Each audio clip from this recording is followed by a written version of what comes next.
Бил актер аматер, кошаркар, играорец. Требало да стане Джеймс Бонд заради тоа што многу добро ги чита луѓето. На потешкиот начин докажал зошто е важно да се носи елек за спасување додека сте на тимбилдинг. Станал експерт за employer branding.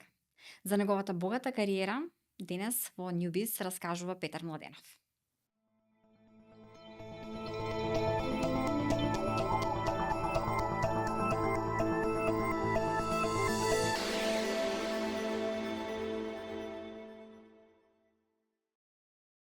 Петар, добре дојде во Newbiz. Добро ве најдов. Ај малку со професионален бекграунд. За себе велиш дека си човек кој што со години работи на детектирање на човечката емоција од изразот и како тоа да се интерпретира во зависност од контекстот, во смисла дали е работна средина, дали е онака опуштено друштво. Како стигна до тоа? Патот до тоа е многу комплициран, да ти кажам искрено. Не дека тоа почнав како насока дека нешто го сакам, би сега окей, ќе се едуцирам, како и секое нормално дете имаш некои други желби. Мојата желба беше од секогаш да бидам глумец. Учествував во театарското во театарот во Кавадарци, каде што најчесто пошто сме Кавадарци, сторителингот секој пат не беше оно што си го имаме вродено у себе. И при таа игра, затоа што како да речкав театар не беше бевме полуаматери, каде што ти треба да дознеш од другото, многу често правевме импровизација. И најчесто требаше од другата страна, според изразот негов на актеров, да видиш што ти се спрема, пошто најчесто бевме некој онаква екипа која што често знаеше да прави за фраканци на сред сцена, мораше да го прочиташ да видиш што ти иде. Дали иде хоророт кој што те стават во некоја сцена кај што не си навикнал да видиш, или пак одиме по сценариото од таа страна. И како тоа во мојот живот се пролонгира, како одеше натаму и натаму, едноставно ми беше желба и колку да знам некој што мисли во моментот. Јас мислам дека секој карактеристика човек што сака е да знаеш супер моќ да знаеш што е другата страна што мисли за тебе. И најчесто како додаток на тоа бев играорец, 14 години бев роводец, кај што исто треба точно да ги прочиташ луѓето кои што се со тебе во екипата, кој моментално не може да го даде перформансот кој што е на акт. Јас требаше да одберам, пошто бевме 14 луѓе, кои 10 се спремни сега да настапуваат. И тоа беше конверзација. Јас бев оној лидерот кој што со сите беше расположен да прави муабет, да видиме како се понаш, како денеска, како си станал, дали си подготвен на таа страна. Исто бев и кошаркар. Каде што требаше да знам кој денеска му си игра, на кој не му си игра. Денеска не бев капитен, ама бев како, знаеш кога си роден лидер и од внатре те тера ајде сега ќе одиме, сега напад, сега одбор, и требаше да ги прочиташ други во друга страна играчеве, кој е посилен и кој не е, или кој во која позиција, па едноставно да расположиш својата екипа како треба да играш во кошарката, и така лека полека некако ми стана навика да обожавам луѓето да ги читам. Негде кај во средна школа и тоа ми беше најголемиот асет, кај што точно знаев да ги прочитам луѓето, што сакат, кои се нивните желби, што точно може да барат, што точно пали кај нив, дали тоа е егото, дали тоа неговниот животен пат, кои муабети можеш да ми ги направиш. И така лошо звучи за на камера, ама тоа е вистината дека многу добро се да манипулирам и со професорите. Ја често ти што ме знаат дека ја до втора средно бев ученик на генерација кој што дома моите беа. Се фајал Петар наш учи се, бев у сите секции, ете кој што ти кажав, на играорна, на кошарка, драмска школа, се. И втора средно ме фана пубертет. 360 степени. Земиш телефонот, го свртиш, го изротираш и падне на стаклото, скоро broken карактер. Почна бубачки во главата да ми играт, ама баш тоа дека успевав кај професорите се уште да го оставам впечатоков дека доправо некои интересни глупости, ама јас сум истиот Петар кој што претходно беше у сите секции, се држал на стара слава, кажи. Тоа е тоа, да. Реално се држал на стара слава. И како тоа пролонгираше после тоа во образованието и во факултетот, се поинтересно и поинтересно ми беше да ги читам луѓето кој е нивната желба, кои се нивните амбиции, како реагираат на одредени дразби. Морам да кажам дека најголем поттик за да одам на тоа поле беше шоуто Survival. не знам тие што го гледаат, да. Шоуто Survival поголемиот дел од луѓето го перципира како игра на луѓе кои што се на остров, имате имунитети, имате физички игри кои што победува и после тоа победува тоа што физички јак, ама не е тоа. Доколку навлезеш малку подлабоко во шоуто и самиот креатор е играта на интелигенција, играта на манипулација на луѓето со нивните чувства, со тоа кога ствараат тандеми, со тоа како да скршиш некој табор кој што е направен, кој што ги изгласува другите да излезат. И тоа до ден денеска јас сум фасциниран од тоа како тоа шоу го вади и најдоброто, ама и најлошото од тебе. Некои луѓе дури успеваат да се задржат на својот карактер, ама тоа знаеш како, таму си на глад, врне дожд, не си добро наспан, имаш повреди, сам си ти недостига фамилијата и уедно такво обкружување ти да го задржиш својот карактер. Психологијата по која што живееш, својот интегритет, тоа со како ти се представаш пред луѓето е ненормално тешко и се восхитов како луѓе успеваат со особена игра, со особена психологија да дојдат и тоа прати. Не знам дали го следиш, ама ако видиш, секој пат победува не тој што е физички најак, туку тој што е психолошки најак. Секој пат. Тоа шоу е за мене феноменално и беше поттик. Дури едно време, пошто на американското шоу може да аплицираат луѓе само кои што се од Америка и од Канада. Викам, нема шанс, морам да се пријавам на шоуто. И се седнал на компјутер, сменав IP адреса. Се од тасна се прави како човек од Америка, имав интервју, се представува дека да сум од балконот кој што живее во Минесота. На интервјуто поминав феноменално, се супер и те провалија после. Не го финта беше добро, окей. Треба да дојдеш на последниот кастинг, кој што е во дали беше во Чикаго, не знам, дојде на последниот кастинг во живо. Немам виза. Како да кажам од кај сум. Екам случајот луѓе вака и вака.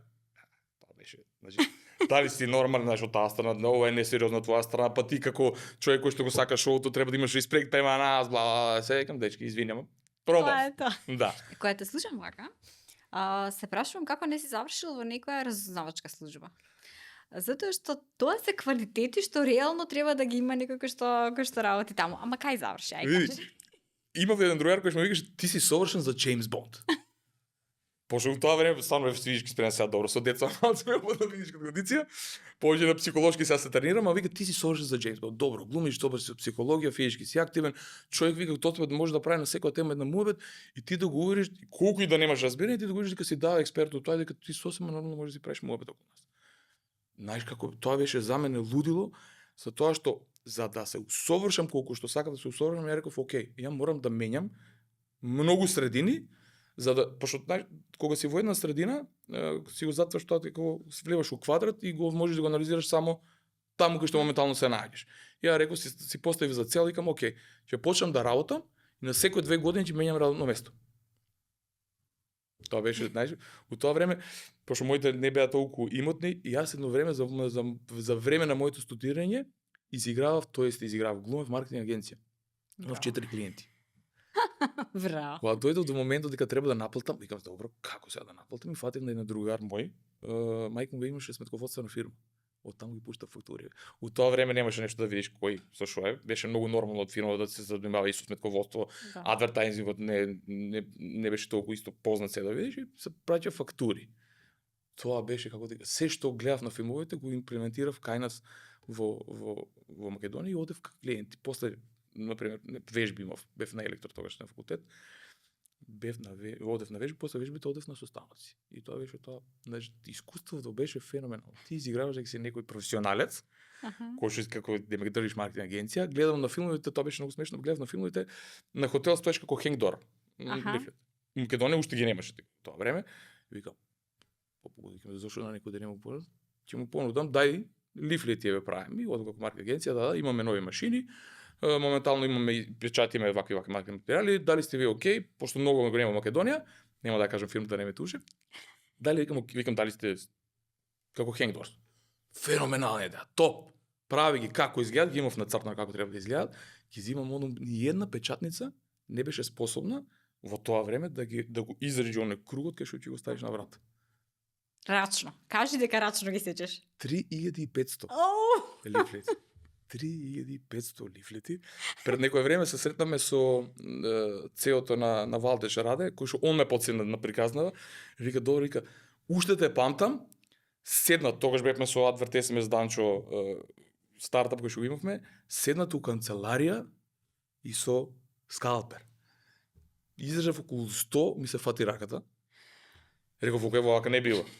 Чекај да видим како видим колку ми беше буџетот, толку добро, викнав тројца другари. Полку ли дарка, сите му заздрави раката, тоа беше не е нормално, треба да режиш, окей, да контури, нема да ги што треба. Викнам уште тројца. На крај заврши да бевме 10 души, од тоа немав никаков профит, затоа што мораше. Не, ги раздадов по сите што ги викнав, али беше добра лекција дека да, окей, супер, за некои работи треба однапред планирање да го видиш, не само да залез со глава у зид, али беше феноменално искуство. И јас се уште на луѓето му кажувам, тоест на помладата генерација дека не е се до парите, се е до искуството. Како искуството го прави човеков. Како ќе бидеш, како и после понатаму ќе се пронајдеш во таа страна, затоа што пак ќе кажам, ја не го знаев патот дека сакам да си играм со човечката психологија, сакам луѓе да генерализирам. Самото по себе си дојде со самите маки кои што ги имав и што се втурнував намерно во ситуации само ради да имам било какво искуство од таа страна. И како стигна до employer branding, затоа што генерално, барем за мене, впечатокот е дека работиш фантастично employer branding за оние со кои што соработуваш и ја доведуваш комуникацијата на работодавачот до ситуација да изгледа многу природно, да не е изнасилено, да го немаш оној corporate fluff, we are very proud и со радост објавувам и со задоволство се. Прво, за да му стане јасно на гледачите на подкастот, што е employer branding, тоа е јас сакам да го кажам така, тоа е она што го зборуваат твоите вработени кога директорот не е у собата. Кога меѓу себе и си кажат сите маки или доблести кои што ги има нивното работно место, зошто сакам тука да работам или што не чини у фирмата. Сето тоа го прави тој employer branding, кој што се дели и на внатрешен и на надворешен. Надворешниот е тој storytelling, како не кажуваме што прават нашите работени, нашата компанија за што кон што цели, со што се занимава. Внатрешниот е оној најбитниот дел на employer branding, каде што е искуството на вработениот во канцеларијата во секојдневното вработење. Дали тебе ти се иде на работа или тебе ти се враќаат нозете секој пат кога ќе станеш наутро. Дали понеделникот, добро, сите го мразиме, дали понеделникот го мразиш многу или го мразиш затоа што само е понеделникот, вчера било недела. Тоа е она кога компанијата ќе го достигне степенот, кога вработениот ќе каже јас денеска имам работа и сам си ги направам тасковите кои што денеска ќе ме направат подобар човек, тоа е врвот кај што може да го достигне една компанија во самиот employer branding. Се повеќе пак одам настана твоето прашање, до таму стигнав малце по необичен пат. Патот мој беше издржан од неколку ситуации, ама како што кажав за survival, пошто не ме примија, барав начин како, ако го не одам јас таму, како survival да го донесам тука. Тогаш у тоа време се вработив во Exploring Македонија, сестра фирма на Nexense, каде што бев ангажиран како менаџер за продажба. Имавме некој проект со National Geographic. И имаше колешка која што беше за event management и employer и team building. И често колешки, знаеш што за колешка, нема team building, никој не сака тоа Македонија, тоа е само америчка или странска вакво небулоза, тука кај нас никој не го сака тоа. И мене ме заинтригира, што е викам тоа team building? И вика, му правиме активности на вработените, ги гледаме како комуницираат меѓусебно, ги прачуваме од тогаш уште пак не се знаеше HR, тогаш беше и дури офис менеджер, тоа беше некој административен работник кој што запишуваше кој работење. Да, е тоа пријава одјава. И не беше толку интегрирано уште тоа грижа за вработените. И викам, ја до сега тоа е тоа што го прави, викам, мислам, тоа е тоа што ме води, викам, може викам да се шифнам или плюс да бидам дел од тие активности. Тогаш беше Елена Иванова, беше менеджер. Викам, Петаре, тогаш бевме четворица. Што ти душа сака, можеме се да пробаме. Не знам кој не беше првиот клиент, нешто како, мислам дека Ски центар Маврово не беше тогаш како клиент. После тоа ми беше работодавач.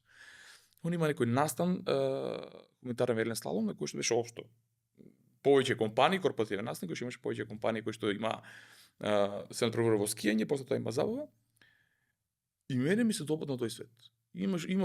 Тогаш имаш околу 40 компании, над 350 учесници, кои што освен скијањето направи некои интересни активности на самиот снег и после тоа како некоја тематска забава, кои што ја правиме после тоа и ги гледам вика како луѓе реагираат. Ја викам имам на место 350 луѓе кои што од различни компании, ги гледам на лице место како реагираат, му правам забава, гледам како знаеш како многу добра работа е кога човекот ќе се опушти, кога веќе не е во таа работна средина. И кога веќе го поукнеш за некое прашање како ти е тебе на работно место, како е твојот менеџер, како ти се свиѓа, и он ти почне да ти се отвара. И ти уствари сваќаш дека брендингот кој што за таа една голема компанија кој што си го градел преку нивните реклами, па не е баш така како што изгледа на рекламите. И не е, знаеш, тоа убаво цветно дрво со раскошни гранки и големо стебло, внатре малце е труло, пошто ако чукниш на неколку места може негде ќе се скаши и ќе испадне некоја дупка која што и така не се гледа. Ја викам, окей, ова е феноменално, јас сакам тука, дефинитивно. И како повеќе и повеќе ги правам настанеме, викам, добро, дефинитивно правам тимбилдинзи. Почнав со тимбилдинзи правење, првата година, тогаш па ще шифнав, помина 2 години Експлори Македонија. Време било? Да, време беше. Ќе се навртам зашто тука беше многу добра лекција која што исто сакам за employer branding да ја пренесам.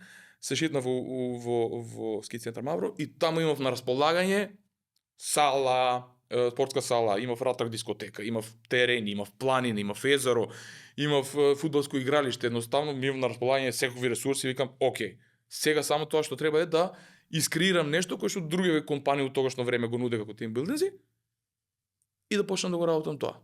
Смислив некои програми, имаше Mind Games, имаше тоа, ги анализирав како може луѓе да се преку нив да ги отворам, си имав хрчаци на кои што си ги тестирав игриве, мораш да видиш кој како ќе малце ги допоправи, викам, окей, сега е време да почнам да го продам и да видам како ќе биде тоа.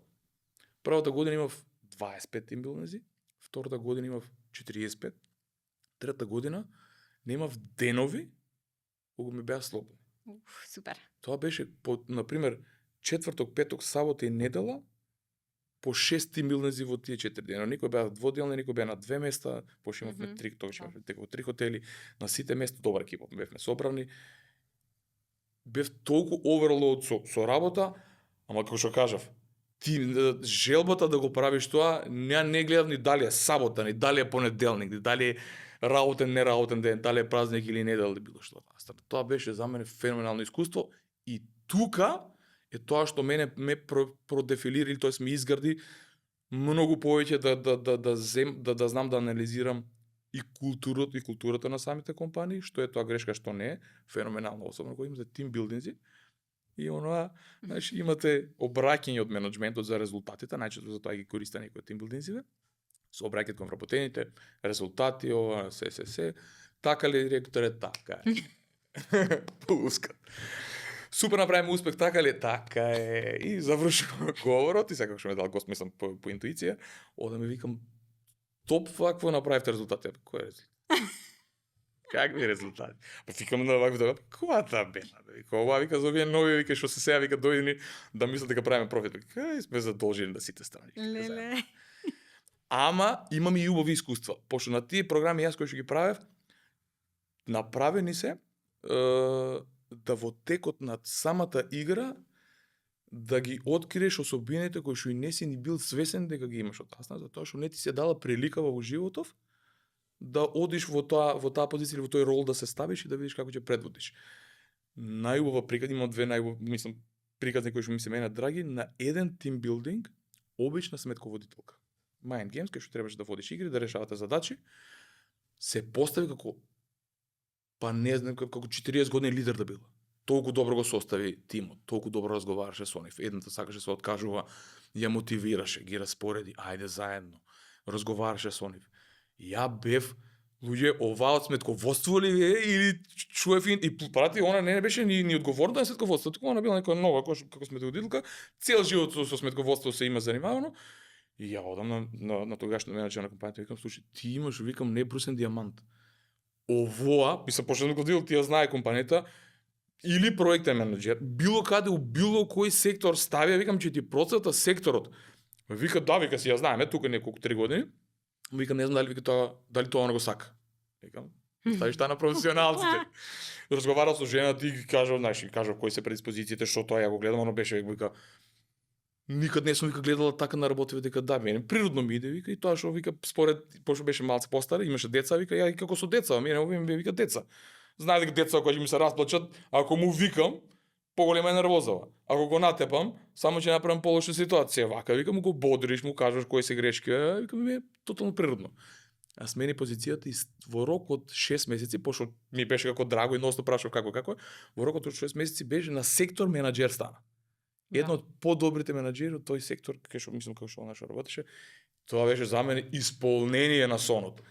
И тука почнав да го откривам мојата пасија како консултантство или менторство за кариерен пат на еден човек, каде сака. Што ти прави еден тимбилдинг? Не. И секој тимбилдинг ми беше откровение. Секој пат кога ќе речеш, слушај, се сум видел и лоши и добри страни, секој пат има некој што ќе ти изненади со било каква ситуација. А непријатни изненадувања има? Има ли нешто што си велиш, леле, кај ми се случи ова? Или можеби лекција што ти е, или можеби фейл што ти е незаборавен? Па види, ја имам направено над 250 импланти. Невозможно да немаш фейл. Особено има фейлови во почетоците. Кај што ти едноставно мислиш дека некоја игра е многу добра и дека тренингот што ќе го дадиш е многу. Сум грешил и со, например, со избирање на консултанти, например, за soft skills. Пошто во почетокот не бев уште истрениран да држам ја сега комуникацијски вештини со кои искуство ќе го држам и најчесто повикував некој од фелата на тренери. Многу лошо искуство. Фел невиден. Целиот заради неговото искуство и неговото прашање и егото кој што го има како тренер, ти пропнал цел билдинг. И цел тим билдинг и пошто ти го организираш, лошото ревју е на тебе, ти си крив, ти го викна човеков, знаеш. Ама лош има многу искуство, не знам откако го зборувам, не знам кој да го одберам, ама незгодни ситуации сум имал од типот на имавме адреналински спортови, еден од големи корпоративни мои дете си го викам јас, е Mavro Maximum Adventure. Настанот кај што имавме 450 души.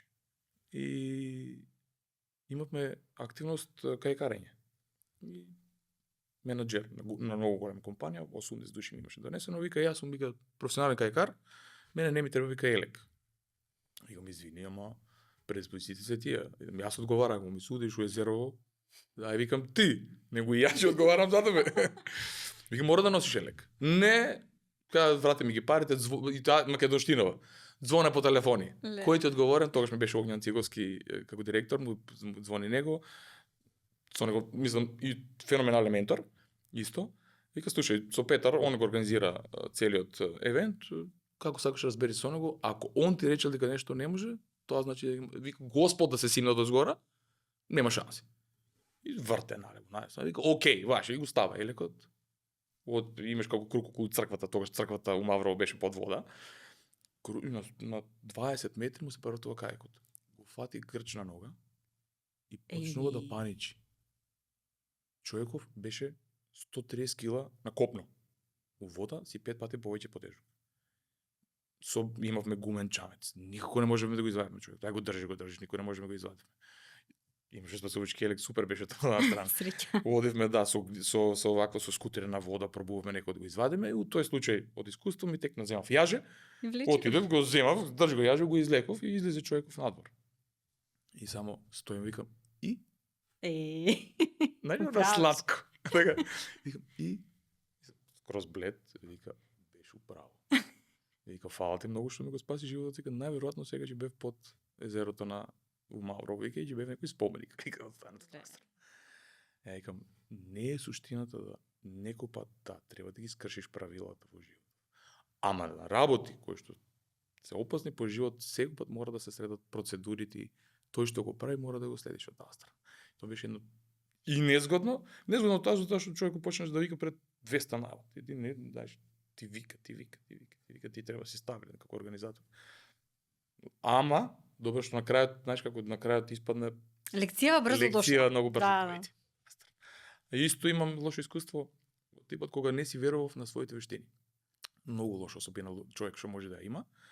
Работа за една фирма како консултант, продава производи за слабење. Не модеш продажбата, проба преку аптеки и реков, окей, можеме да направиме, викам, преку мултилевел маркетинг. Мојот брз јазик и креативноста се секој пат побрзи од мојата мисла како после тоа треба да се направи. Супер, викам, јас ќе ви тренирам вработените, како треба да продаваат, како треба да се однесуваат, се до тоа, и викам, и ќе го измислиме целиот план. Топ, може. И сега, што е мултилевел маркетинг план, пошто пред да одиме, јас просрчав Herbalife, што прават мултилевел топ. Се стратегија се зачне во Oriflame, во Forever Living, во Herbalife направив еден план, му го дадов планот. Феноменален топ, они го доработија малце и вика на маса имаш да бидеш прв во мрежава и ти да ги правиш тренинзиве и вика да си земиш одредена сума на пари и тоа е тоа. Викам, ја ова го правев на чутура. Ова не да не функционира. Ова не пари, минус има да ги однесе, викам, нема шанс викам ова да функционира.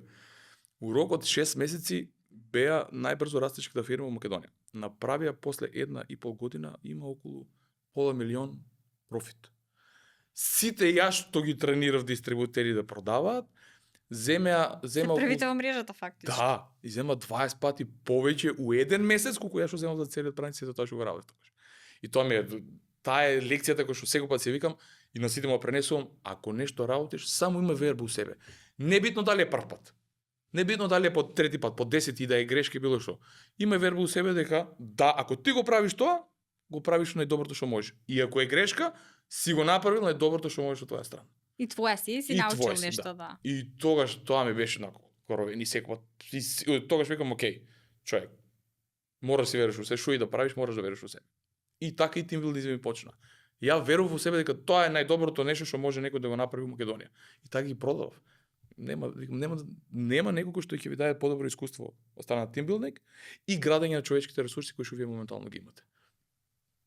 Неверојатно продав. И сега, како сето ова што го имаш и како искуство и како вештини, го применуваш во стартапџискиот свет? Леле, знаеш како, сега мислам и тоа исто, ајде ти ви загледачи, јас само сум 4 месеци.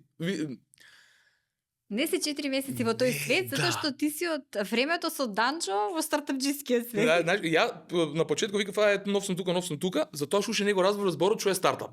Мислам, може да се признам, стварно не знам што е стартап. Мислам, отворена нова фирма и тоа е стартап. И кога секоја влегов, кога ми стана повеќе јасни работиве, викам, па добро, ја не сум прв пат тука, па јас стартап, јас сум имал стартап, викам, не е можно, па се за баш овие производиве за кои што го градев и они беа стартап, пошто после тоа се расширија на Балканот и у светов отидоа. И викам, топ. Ама, Наташа, кога доаѓеш од корпорација, тогаш брати јас у стартап светот дојдов од IW Connect кеш работев. Му беше core values, знаеш хиерархија, комуникацијски вештини, комуникацијски системи, да, се тоа е, мислам, знаеш, корпорација од 350 вработени. И идеш у хаос. И викаш, Боже Господе, кај дојдов? И сега, убавината е тоа што одма препознаваш што нема направено, која структура нема, каде треба да почнат, не знае човек core values, одма гледаш дека микроменеджмент правиш, пошто види у стартап светот некои од компаниите се 20 до 30 вработени. Особено тој што е основачот е и дизајнери, и продажба, и public speaking, и он пичира пред инвеститорите, one man show. Така мора. Тоа е. Ама шокот кога ќе дојдеш од таква корпорација и идиш доле и кога го правиш мојот и кажеш дека тој од другата страна појма нема, и викаш добро, смирјат фоката, значи сега сме на почетокот. Не, појма, туку и не сваќа зошто би му требало. Едноставно него друг е фокусот. Советите кои што на почетку почнав да му ги давам, едноставно вика бе мене тоа нема да ме користи. Човек како нема да ти користи ќе дојдеш, еве, ти целиш да станеш фирма. Станеш 20 вработени доста да имаш. На тие 20 вработени треба некој ментор, треба онбординг да му направиш. Уште од почетокот на самата компанија мора да имаш core values. Знаеш, како сакаш да бидат вработените, зашто ти се залага твојата фирма, дали тоа е интегритет, дали тоа е 24,7 поддршка, дали сите вработени треба да имаат долгорочен развоен раст. Нешто мора да ти дефинира културата во самиот бизнис. Па ми сме 20, нешто. Зашо? Се разбираме, да. Ми вика, бе, со прв брат дојдеме на бизнисот, вика. Цел живот сме си заедно, знаеме што сакаме. Викам, ако го ќе поросниш, викам, од сега мора да си спремен. Чекај бе, вика, кој што сега ушо тоа да го мислам, вика, кај ме све, кај ќе му одиде светот. И тука почнуваш да се приспособуваш и гледаш дека да не се адаптибил, мислам не е сето applicable што си го имаш како искуство, дека на почетокот Мораш се тоа да му го дадеш на еден човек кој уште не е влезен во тој бизнис свет.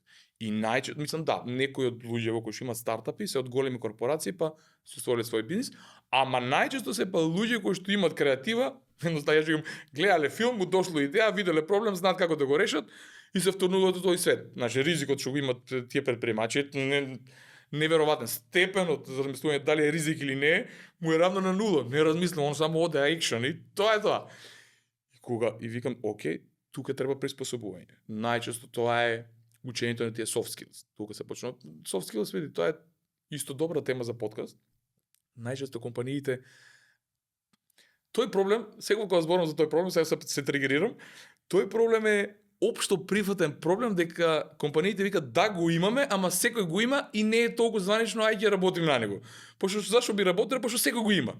А не е така. Значи, најчесто големите грешки бизнисови што ги прават и при самото работење, гепот што го има меѓу и менторирањето, и структурирањето, и пренесувањето на информацијата, и комуницирањето со самиот клиент, се тие soft skills. Особено во IT индустријата луѓето не разбираат дека soft skills се далеку на поголемо потребно ниво него technical skills. Затоа што technical skills да го земаш и го учиш за време на самото работење. Soft skills, комуницирањето, тие emotional intelligence, management style, leadership, тоа е нешто на кое што треба континуирано да се работи. Тоа е, имаш различни карактери од тимот, имаш различни ситуации за време на работењето, на кое што ти треба да си истрениран и треба да знаеш, треба некој да те научи како во тие ситуации, како соодветно треба да реагираш. И јас сум толку вчуден, не видам дека луѓе стварно не сите, ама поголемиот дел стварно не му дават него многу големо значење. Окей, сите го имаат тие проблем.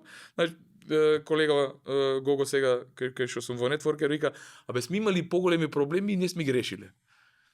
Ти дојде и тоа на ред, има време. Да, не е проблем никако таа страна. Така да и тука кога дојдеш и се почнуваш гледаш што е applicable. Сето тоа што го имаш како искуство во одреден стадиум на нивното работење, гледаш тоа можеш да ги научиш, кои од лекциите сега треба да ги научат. Можеби после, знаеш како стара изрека, нели, најдобре да учиш од туѓите грешки. Никој не ја немам сретното човек кој што научил од туѓите грешки. Не. Додека ти самиот не си изгориш, нема да дуваш на јогуртот. Ама знаеш што е потешко? Кога те се изгориш и после пак ќе ја направиш истата. Нешто што ме фасцинира е постојано повторување на истата работа, а очекување различен исход. Тоа е страшно. Јас го користам, не знам дали соодветен термин, ама за мене е соодветен, ја ги викам садомазохисти. Ти да уживаш се една иста грешка да ја правиш. Или мора да ти е убава на душава за тоа што те задоволува тоа што го правиш се една грешка, или си стварно многу глуп. Не може да го правиш се една иста грешка и со главата одзивот, ама има. Дефинитивно има луѓе кои што да, се и е прави иста грешка, па уште една иста грешка и па уште една грешка, ама карактер на луѓе. Има секаков карактер. Тоа што го научив од тимбилдинците дека не треба да ти изненадува колку луѓе меѓу себе се исти, а сосема скрос различни. Може да имаш и со партнер од дома, ти може да имате многу заеднички работи кои што ги сакате. Ист фудбалски тим, исто да одите на театар, иста желба, сакате да градите фамилија, ама партнерот од другата страна сака црвено пенкало, а ти сакаш плаво. Тебе у глава не ти иде дека пенкало, не е убаво црвено да биде, плаво е. Од друга страна човек, пенкало е убаво да биде црвено, плаво е банкарски систем. И да имаш толку диаметрални различни ставови и толку диаметрални различни мислења само за една тема. И тоа е тоа што те прави карактеристичен на свој начин. И за секој од нив мораш да се адаптираш кога ги прави тие и не само игри и консултантски услуги кои што сум ги давал, мораш да се адаптираш на нивниот карактер. А за да го правиш тоа, мораш да слушаш. Најдобриот начин у employer брендингот и кај сите HR менаџери или секој кој што се занимава со тоа, првата основна лекција е дека мораш да ги слушаш вработените. Не си ти тој кој што треба да каже што е добро, што функционира и што е најубаво за нив. Не, треба да ги слушаш вработените, тие ќе ти кажат што е најдобро за нив, што ти очекува. Да, пошто ти кога градиш културава, внатре они треба да се приспособат на таа култура.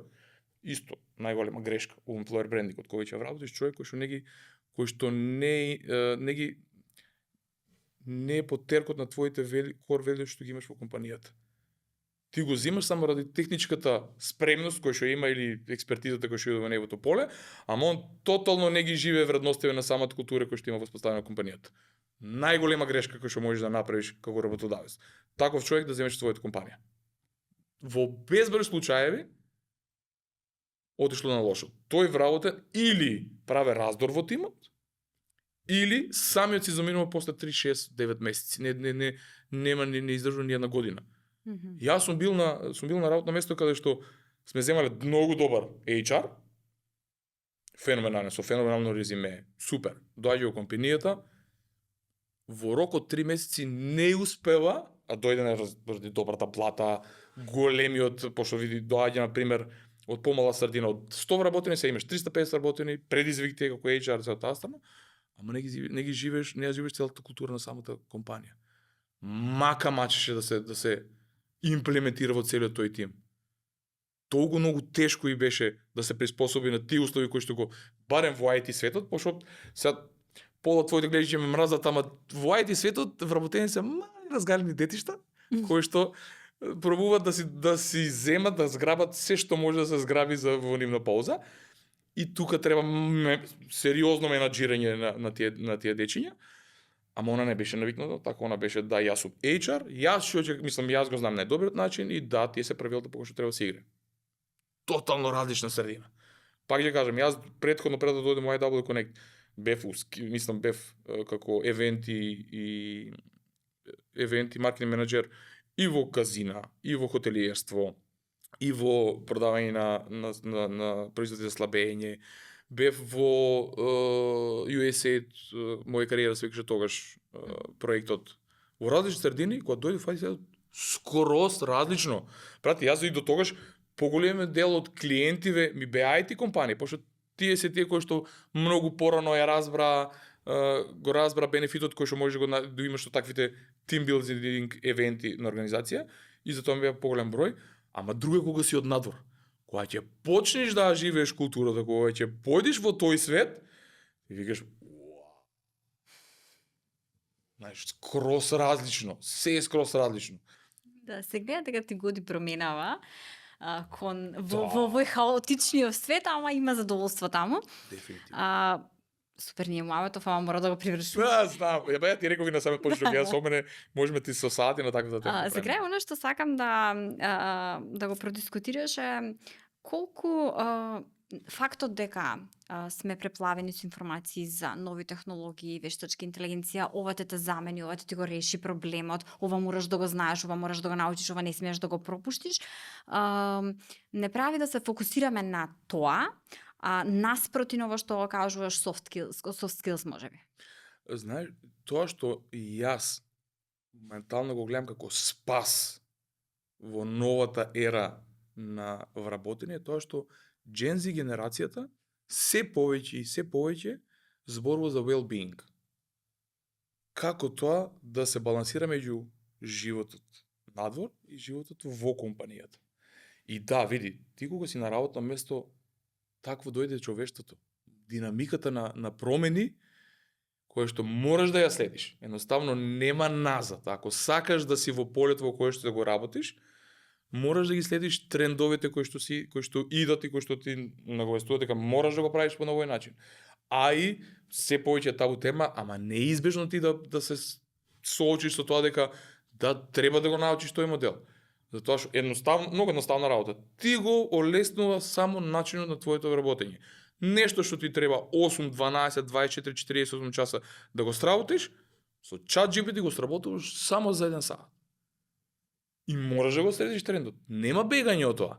Едноставно, такви се предиспозициите. Ама, човечкиот фактор, тој soft skills, таа комуникација, меѓулюдска комуникација што имаме, никад нема да се замени, никад нема да пропадне и пак ќе остане најважниот дел не само во канцеларија, и надвор во семејниот живот. Најосновната работа и потребна работа за здрав брак е внатрешната комуникација. Тие soft skill на менаџирање на ситуации, како ќе реагираш, на кој едноставен начин, како ќе си направиш муабет со партнерот во тешките ситуации или во работењето, ќе направиме грешка, окей, дај да го искомуницираме тоа. Кој е патот да поправиме грешката? Што после тоа? Ќе бидеш вработен во IW Connect или во Networker кај што работам моментално? Да, окей. Кој е твојот, што сакаш да правиш? А можам да ти помогнам. Имаш лоша ситуација, имаш лош ден. Денеска треба нешто да правиме? Да. Не се чувствуваш добро. Во ред е. Тотема е во ред, сосема е во ред, денеска се чувствуваш ти лошо. Нема светот, види, секоја компанија, ако пропадне за некоја активност, кој што нема да некој вработен да ја изработи денеска, во овој ден, и ако ти пропадне бизнесот 24 сата, е нонсенс. И сосема е во ред да му пружите поддршка на вработениот кој што си има мак. Не, секој од нас, знаеш, кога стануваш лидер, најчеста грешка е забораваме кај сме биле. И ние некогаш сме биле обичен джуниор вработен, кој што ни било тешко да се снајдеме во новата работна средина, особено кога дојдеш во голема корпорација. Тоа е тоа менторскиот начин или вистинскиот лидершип, кај што да, мораш да препознаеш, мораш да му дадеш совет, мораш да се чувствуваш со него. А и тоа уште не го може. Барем сега за сега. Чекаме да се појави такво нешто. За на крај познам многу другари, пријатели, колеги кои што ChatGPT си го користат како сопствен психолог. Тоа е добра идеја. Супер идеја. Значи, одакво кога имат луѓе, ама до таму ли стигнете, вика, па супер. А можеш да му кажеш кој стил сакаш да го тера, која теорија да ја следи, затоа што не може од се и се што да да излезе. И си послободен да се отвараш, знаеш, како немаш од другава страна некој што мислиш дека сега ќе те осудува или ти е незгодно на некој другар да му кажеш, едноставно си пишеш, од другава страна добиваш информација, ама што ако направиш грешка, што ако тоа не функционира, кој ќе ти даде рака? Едноставната преградка човеков кој ќе ти даде некој што ти значи у тешките моменти. Имам милион ситуации во пријатниот живот. Само една преградка или само еден обичен хендшейк или некој те потешко порамота и ти рече тука сум за тебе, не си сам. Многу повеќе значи. Задача за Сем Алтман да направи гушкачки ChatGPT. Да. Види, роботи изградија така да ќе се гушкаме, вајде и со роботи, не знам тоа, софт, таква работа како ќе го изградат. Ти благодарам многу за разговорот. Ништо, фала ти тебе на поканата.